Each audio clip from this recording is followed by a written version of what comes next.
ಯಾವುದು ಮಾರ್ಗ ಅಂದರೆ ದೊಡ್ಡವರು ಹೋಗಿದ್ದ ಮಾರ್ಗನೇ ಮಾರ್ಗ.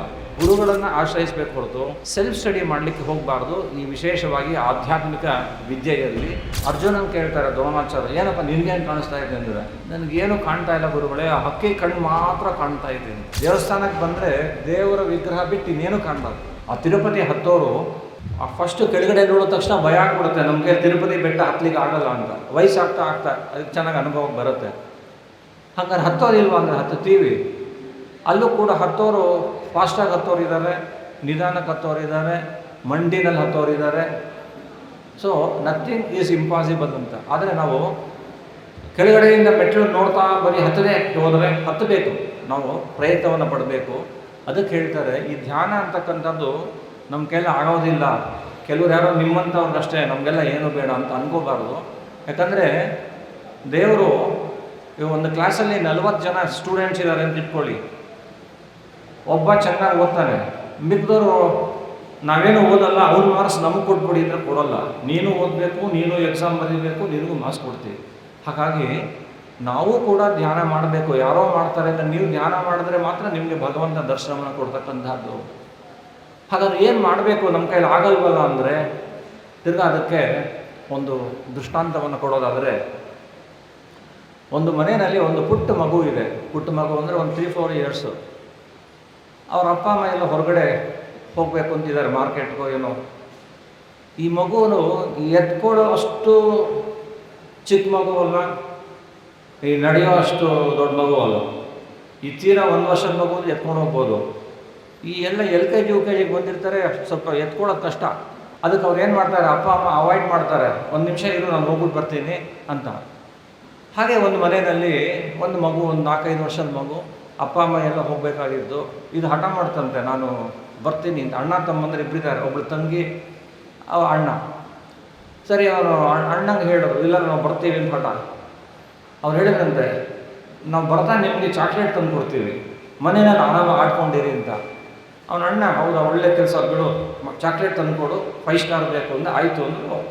ಈ ಪುಟ್ಟ ಮಗಳು ಇದ್ದಲ್ಲ, 2ನೇ ಮಗಳು, ನನಗೆ ಚಾಕ್ಲೇಟ್ ಬೇಡ, ನೀನೇ ಬೇಕು, ನಿನ್ನ ಜೊತೆನೇ ಬರ್ತೀನಿ ಅಂತ. ಏನು ಮಾಡಿದ್ರು ಬಿಡಲಿಲ್ವಂತ. ಅಮ್ಮನ ಸೆರಗಿ ಹಿಡ್ಕೊಂಡ್ಬಿಟ್ಲು ಗಟ್ಟಿಗೆ, ಚಾಕ್ಲೇಟ್ ಬೇಡ, ನಿನ್ನ ಜೊತೆನೇ ಇರಬೇಕು ಅಂತ. ಹಾಳಾಗೋಗ್ಲಿ ಅಂತ ಕರ್ಕೊಂಡು ಹೋದ್ರು. ಕಂಡೀಷನ್ ಅಂತೆ. ಏನು ಕಂಡೀಷನ್ ಅಂದರೆ, ಅಲ್ಲಿ ಮಾರ್ಕೆಟಲ್ಲಿ ರಶ್ ಇರುತ್ತೆ, ಅಮ್ಮ ಎತ್ಕೊ ಅಂತ ಹೇಳ್ಕೊಡುದು.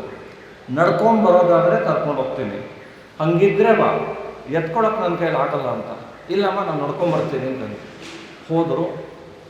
ಸುಮಾರು ದೂರ ನಡೆದು ಪಾಪ ಇನ್ನೂ ಚಿಕ್ಕ ಹುಡುಗಿ, 3-4 ವರ್ಷ, ಕಾಲು 2 ಆಗ್ತಿಲ್ಲ. ಅಮ್ಮಂಗೆ ಅಯ್ಯೋ ಅನಿಸ್ತು, ಎತ್ಕೊಂಡ್ಬಿಟ್ಲು. ಮನೇಲಿ ಹೇಳಿದ್ಲು, ನೀನು ಎತ್ಕೊ ಅಂದ್ರೆ ಹೊಡಿತೀನಿ ಅಂತ, ಎತ್ಕೊಂಡ್ಬಿಟ್ಲು. ಅಲ್ಲಿ ಬರ್ತಾ ಅಂಗಡಿಯಲ್ಲಿ ಒಳ್ಳೆ ಹೊಸ ಲಂಗ ತಗೊಳಾಕಿದ್ರಂತೆ, ಶೋಕೇಸಲ್ಲಿ ನೋಡ್ತಾ ಇದ್ದು. ಅದನ್ನು ಕೊಡಿಸೋದು, ಎತ್ಕೊಂಡು ಶೋಕೇಸ್ ಹೊಸ ಲಂಗ ಕೊಡಿಸಿ, ಚಾಕ್ಲೇಟು ಕೊಡಿಸಿ ಮನೆಗೆ ಕರ್ಕೊಂಬಂದಂತೆ. ಇಲ್ಲಿ ಏನು ಬಂತು ಇಲ್ಲಿ ವಿಚಾರ ಅಂತಂದರೆ, ನಾವೆಲ್ಲ ಚಾಕ್ಲೇಟ್ಗೆ ಆಸೆಪಟ್ಟು ಮಹತ್ತರವಾದನ್ನು ಕಳ್ಕೊತಾ ಇದ್ದೀವಿ. ಆ ಚಿಕ್ಕ ಹುಡುಗಿ ಏನಾಯಿತು, ನನಗೆ ಚಾಕ್ಲೇಟ್ ಬೇಡ, ನೀನೇ ಬೇಕು ಅಂತ ಅಮ್ಮನ ಜೊತೆ ಹೋಗಿದ್ದಕ್ಕೆ ಅಮ್ಮ ಎತ್ಕೊಂಡು ಹೌದು, ಒಂದು ಹೊಸ ಲಂಗಾನೂ ಕೊಡಿಸೋದು, ಚಾಕ್ಲೇಟು ಕೊಡಿಸೋದು. ಅವನ ಅಣ್ಣ ಪರವಾಗಿಲ್ಲ, ನಮ್ಮ ಮನೇಲಿ ಇರ್ತೀನಿ ಅಂದ್ಬಿಟ್ಟ. ಹಾಗೆ ನಮ್ಮದೇನಾಗಿದೆ ಅಂದರೆ, ಈ ಭಗವಂತನ ದರ್ಶನ ಮಾಡಲಿಕ್ಕೆ ಹೊರಗಡೆ ಹೋಗಬೇಕು. ನಾವು ಹೊರಗಡೆ ಹೋಗಿ 4-6 ಜನ ಸಜ್ಜನರ ಸಹವಾಸವನ್ನು ಮಾಡಿ, ದೇವಸ್ಥಾನ ತೀರ್ಥಯಾತ್ರೆಗಳಿಗೆ ಹೋಗಿ ಮಹನೀಯರ ದರ್ಶನವನ್ನು ಮಾಡಿ ಅವರಿಂದ ಉಪದೇಶ ಮಾಡಬೇಕು. ನಾವು ಮನೆ ಬಿಟ್ಟೇ ಹೋಗೋದಿಲ್ಲ, ಯಾವ ಸತ್ಸಂಗಕ್ಕೆ ಹೋಗಲ್ಲ, ಪುರಾಣಕ್ಕೆ ಹೋಗಲ್ಲ, ಮನೇಲಿ ಕೂತಿರ್ತೀವಿ ಅಂದರೆ ಏನೋ ಒಂಚೂರು ಸಿಕ್ಕತ್ತೆ, ಅಲ್ಲೇ ಸಮಾಧಾನ. ಆದರೆ ನಾವು ಹೊರಗಡೆ ಹೋದಾಗ ನಮ್ಮ ಕೈಲಿ ಎಲ್ಲೋ ಇದೆ ವೈಕುಂಠ, ಹೋಗೋಕ್ಕೆ ನಮ್ಮ ಕೈಲಿ ಆಗೋದೇ ಇಲ್ಲ. ಇದು ಹೆಂಗೆ ಅಂತಂದರೆ, ಒಂದು ಇರುವೆನ ಅರೇಬಿಯನ್ ಓಷನ್ಗೆ ಹಾಕ್ಬಿಟ್ಟು ಅಮೇರಿಕನ್ಗೆ ಹೋಗು ಅಂದರೆ ಅದು ಹೆಂಗೆ ಸಾಧ್ಯ ಇಲ್ವೋ, ವೈಕುಂಠಕ್ಕೆ ಹೋಗ್ಲಿಕ್ಕೆ ನಮ್ಗೆ ಆಗಲ್ಲ. ಆದರೆ ಆ ಮಗುನ ಸ್ವಲ್ಪ ದೂರ ಆದಮೇಲೆ ನೋಡಿದ್ಲಂತೆ ತಾಯಿ, ಇವಳ ಕೈ ನಡೆಯೋಕ್ಕಾಗಲ್ಲ ಅಂತ ಎತ್ಕೊಂಡ್ಬಿಟ್ಲು. ಹಾಗೆ ದೇವರು, ಲಕ್ಷ್ಮಿ, ಪಾರ್ವತಿ ದೇವಿ, ಸರಸ್ವತಿ ಅವರು ಎತ್ಕೊಂಡ್ಬಿಡ್ತಾರೆ ನಮ್ಮನ್ನು.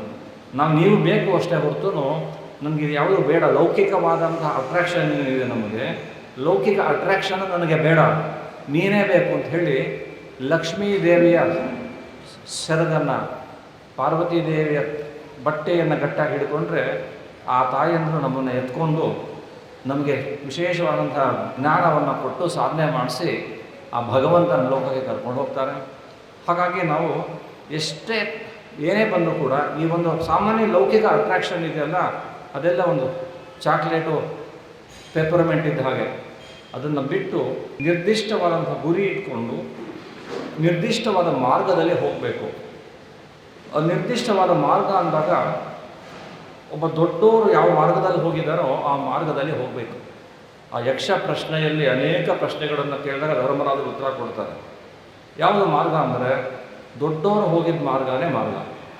ನಮ್ಮದೇನಾಗಿದೆ ಅಂದರೆ ನಮ್ಗೆ ಇವಾಗೆಲ್ಲ ರಿಸರ್ಚ್ ಓರಿಯೆಂಟೆಡ್ ಮೈಂಡ್, ನಾವೇ ಹೊಸದಾಗಿ ಏನಾದ್ರು ಮಾಡಬೇಕು ಅಂತ, ಅದು ಬಹಳ ಡೇಂಜರಸ್ಸು. ದೊಡ್ಡವರು ಏನಿದ್ದಾರೆ ಗುರುಗಳು, ಅವರೆಲ್ಲ ತಮ್ಮ ಅನುಭವದಿಂದ ಋಷಿ ಪರಂಪರೆಯಿಂದ ಏನು ಸಂಪಾದನೆ ಮಾಡಿರ್ತಾರೆ ಅದನ್ನು ನಮ್ಗೆ ಹೇಳ್ತಾರೆ.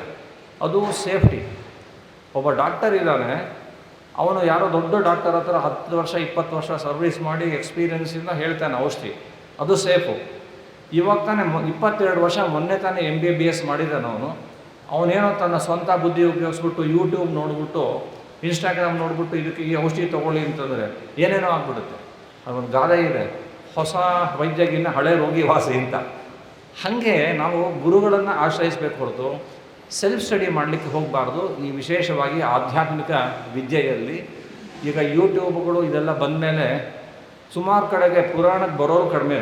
ಕರೋನಾ ಆದಮೇಲೆ, ಕರೋನಾಕ್ಕೆ ಮುಂಚೆ ನಿಮಗೆ ಗೊತ್ತಿರುತ್ತೆ ಹೆಂಗಿದ್ರು ಅಂದ್ಬಿಟ್ಟು. ಹಾಗೆ ಅದರಿಂದ ಏನು ಹೇಳ್ತಾರೆ ಅಂತಂದರೆ, ಒಂದು ಪ್ರಸಂಗ ತಗೊಳ್ತಾರೆ ಇಲ್ಲಿ. ದ್ರೋಣಾಚಾರ್ಯರ ಶಿಷ್ಯರಾಗಿ ಇನ್ನೂ ಚಿಕ್ಕ ವಯಸ್ಸು, ಕೌರವರು ಪಾಂಡವರಿಗೆಲ್ಲ ಪಾಠ ಹೇಳ್ಕೊಟ್ರು, ಶಸ್ತ್ರಾಸ್ತ್ರ ವಿದ್ಯೆ ಎಲ್ಲ ಆಯಿತು. ಅದಾದಮೇಲೆ ಒಂದು ಪರೀಕ್ಷೆ, ಎಲ್ಲ ಇನ್ನೂ ಹುಡುಗರು ಅಷ್ಟೇ, ಯಂಗ್ಸ್ಟರ್ಸ್ ಅವರು ಒಂದು ಎಕ್ಸಾಮ್ ಇಟ್ರಂತೆ. ಕ್ಷತ್ರಿಯರಿಗೆ ಆ ಬಿಲ್ಲು ವಿದ್ಯೆ, ಗದಾ ವಿದ್ಯೆ, ಕತ್ತಿ ವರ್ಷೆ ಇಂಥದ್ರಲ್ಲೆಲ್ಲ ಪರೀಕ್ಷೆ ಇತ್ತು. ಸರಿ, ಎಲ್ಲರನ್ನೂ ಕರೆದರು, ಪಾಂಡವ್ರನ್ನ ಕೌರವರೆಲ್ಲ ಒಂದು ಕಡೆ ಕ್ಯೂನಲ್ಲಿ ನಿಲ್ಲಿಸಿದ್ರು. ಸರಿ ಪರೀಕ್ಷೆ ಮಾಡ್ತೀನಿ ಅಂದರು ದ್ರೋಣಾಚಾರ್ಯರು. ಆಯಿತು ಅಂದರು. ಅಲ್ಲೊಂದು ಮರದ ಮೇಲೆ ಒಂದು ಹಕ್ಕಿ ಥರ ಬೊಂಬೆ ಕಟ್ಟಿದ್ದಾರೆ, ಅದಕ್ಕೆ ಹೊಡಿಬೇಕು ಬಾಣ ತಗೊಂಡು ಅಂತ. ಯಾರು ಕರೆಕ್ಟಾಗಿ ಬರೀ ಹಕ್ಕಿ ಅಲ್ಲ, ಹಕ್ಕಿಯ ಕಣ್ಣು ಹೊಡಿಬೇಕು. ಮರದ ಮೇಲೆ ಒಂದು ಹಕ್ಕಿ ಇಟ್ಟಿದ್ದಾರೆ ಬೊಂಬೆ, ಅದರ ಕಣ್ಣಿಗೆ ಹೊಡಿಬೇಕು, ಅವನು ಬೆಸ್ಟ್ ಅಂತಂದರು. ಏನು ಒಬ್ಬೊಬ್ಬರೇ ಬರ್ತಾರೆ, ದುರ್ಯೋಧನ ದುಶ್ಯಾಸನ ಎಲ್ಲ ಬಂದರು. ಏನು ಕಾಣ್ತಾ ಇದೆ ಅಂದರು. ಸರ್ ದೊಡ್ಡ ಮರ ಕಾಣ್ತಿದೆ ಅಂತ, ನಿನ್ನ ಕೈಲಿ ಹೊಡೆಯೋಕ್ಕಾಗಲ್ಲ ಹೋಗು ಅಂತಂದರು. ಇನ್ನೊಬ್ಬ ಬಂದು ಏನು ಕಾಣ್ತಾ ಇದೆ ಸರ್, ಅಲ್ಲಿ ರೆಂಬೆ ಕಾಣ್ತಾ ಇದೆ, ಹಣ್ಣು ಕಾಣ್ತಾ ಇದೆ, ಹಕ್ಕಿ ಕಾಣ್ತಾ ಇದೆ ಅಂತಂದರು. ನೀನು ಟ್ರೈ ಮಾಡಬೇಡ ಅಂದರು ದ್ರೋಣಾಚಾರ್ಯ, ನಿನ್ನ ಕೈಲಿ ಆಗೋದಿಲ್ಲ ಹೋಗು ಅಂಥೇಳಿ. ಆಮೇಲೆ ಹಿಂಗೆ ಬರ್ತಾ ಬರ್ತಾ ಅರ್ಜುನ ಬಂದರಂತೆ. ಅರ್ಜುನನ ಕೇಳ್ತಾರೆ ದ್ರೋಣಾಚಾರ್ಯ, ಏನಪ್ಪ ನಿನಗೇನು ಕಾಣಿಸ್ತಾ ಇದೆ ಅಂದರೆ, ನನಗೇನು ಕಾಣ್ತಾ ಇಲ್ಲ ಗುರುಗಳೇ, ಆ ಹಕ್ಕಿ ಕಣ್ಣು ಮಾತ್ರ ಕಾಣ್ತಾ ಇದೆ ಅಂತ. ಹಕ್ಕಿಯ ಕಣ್ಣು ಬಿಟ್ಟು ಏನು ನನಗೆ ಮರ ಕಾಣ್ತಾ ಇಲ್ಲ, ಹಕ್ಕಿ ಕಾಣ್ತಾ ಇಲ್ಲ, ಕಣ್ಣು ಮಾತ್ರ ಕಾಣ್ತಾ ಇದೆ, ಹೊಡಿ ಅಂದರು. ಹೊಡೆದ್ರು. ಅದು ಹಾಗೆ ನಾವು ಭಗವಂತನ ಕಡೆಗೆ ನಾವು ಗಮನವನ್ನು ಇಡಬೇಕಾದರೆ ಭಗವಂತನ ಮಾತ್ರ ನಮ್ಮ ಮನಸ್ಸಿಗೆ ಬರಬೇಕು. ಪುರಂದರದಾಸ ಹೇಳ್ತಾರೆ, ನೆರೆದೇಹ ಬಹುಜನರಿದ್ದೋಳು ಮನ ಸ್ಥಿರ ಬಿಡು ನಿನ್ನಲ್ಲಿ ಪಾಂಡುರಂಗ ಅಂತ. ನೆರೆ ನಂಬಿದೆ ಮತ್ತು ಹೃದಯ ಮಂಟಪದಲ್ಲಿ ಪರಿಶೋಭಿಸುತ್ತಿರು ಪಾಂಡುರಂಗ ಅಂತ ಭಜನೆಯಲ್ಲಿ ಮಾಡ್ತಕ್ಕಂಥ ಒಳ್ಳೆಯ ದೇವರನ್ನ ಪುರಂದರದಾಸರದು. ಅಲ್ಲೇನು ಹೇಳ್ತಾರೆ, ಹೃದಯ ಮಂಟಪದಲ್ಲಿ ಪರಿಶೋಭಿಸುತ್ತಿರು ಪಾಂಡುರಂಗ. ನಮ್ಮ ಹೃದಯ ಅಂತಕ್ಕಂಥ ಮಂಟಪದಲ್ಲಿ ಭಗವಂತ ಪಾಂಡುರಂಗ ಇರೋ ನೀನು. ನೆರೆದಿಹ ಬಹುಜನರುಳಿದ್ದರೂ ಮನಸ್ಥಿರವಿಡು ನಿನ್ನಲ್ಲಿ ಪಾಂಡುರಂಗ. ನಾವು ಯಾವುದೋ ಫಂಕ್ಷನ್ಗೆ ಹೋಗಿದ್ದೀವಿ, ಅಲ್ಲಿ ತುಂಬ ಜನ ಬಂದಿದ್ದಾರೆ, ದೇವಸ್ಥಾನವೇ, ಪಾಂಡುರಂಗ ವಿಠಲನ ಪ್ರತಿಮೆ ಕಡೆ ನೋಡೋದಕ್ಕೆ ನಾವು ಬೇರೆ ಕಡೆ ನೋಡೋದೇ ಜಾಸ್ತಿ. ಹಂಗೆ ಮಾಡಬೇಡ ದೇವರೇ. ದೇವಸ್ಥಾನಕ್ಕೆ ಬಂದರೆ ದೇವರ ವಿಗ್ರಹ ಬಿಟ್ಟು ಇನ್ನೇನು ಕಾಣಬಾರ್ದು.